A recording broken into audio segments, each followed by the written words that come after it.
आज 9 मे सकाळचे 9:30 वाजलेत. पाहूयात येत्या 24 तासात राज्यातील कोणत्या जिल्ह्यात पाऊस होईल. मी किरण वाघमोडे. तुम्ही पाहतात हवामान अंदाज आणि बातम्या फेसबुक पेज, यूट्यूब चॅनल.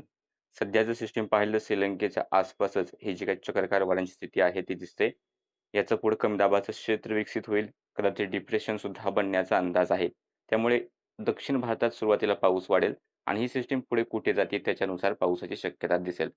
बाकी एक कमी दाबाचा पट्टा या सिस्टीमपासून केरळ, कर्नाटकपासून पश्चिम महाराष्ट्र, मराठवाडा होत विदर्भाकडून इकडे उत्तर भारतापर्यंत असा विस्तारलेला आहे आणि त्याच्या आसपास आज आपल्याला पुन्हा एकदा पाऊस पाहायला मिळेल.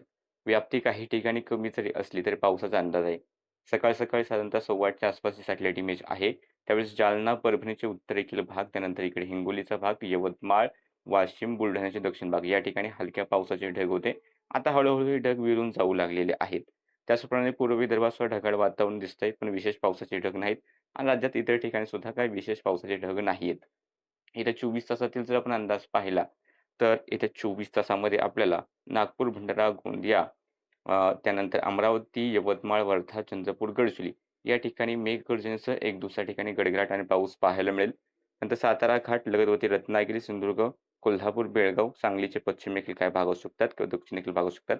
एक दुसऱ्या ठिकाणी याही भागामध्ये मेघगर्जना आणि पाऊस होण्याची शक्यता आहे, पण व्याप्ती कमीच असेल. या व्यतिरिक्त राहिलेले जे जिल्हे आहेत, मग त्यापासून जो मराठवाड्याचा भाग असेल, इकडे पुण्यापासून उत्तर महाराष्ट्रातील भाग असेल, या सर्वच जिल्ह्यांमध्ये स्थानिक पातळीवरती कुठेतरी ढग निर्मिती झाली, तर एखाद्या भागामध्ये हलका पाऊस होऊ शकतो. धुळीचं वादळासारखी स्थिती निर्माण होईल, पण विशेष मोठा पाऊस किंवा मोठ्या क्षेत्रावरती पाऊस अपेक्षित नाही.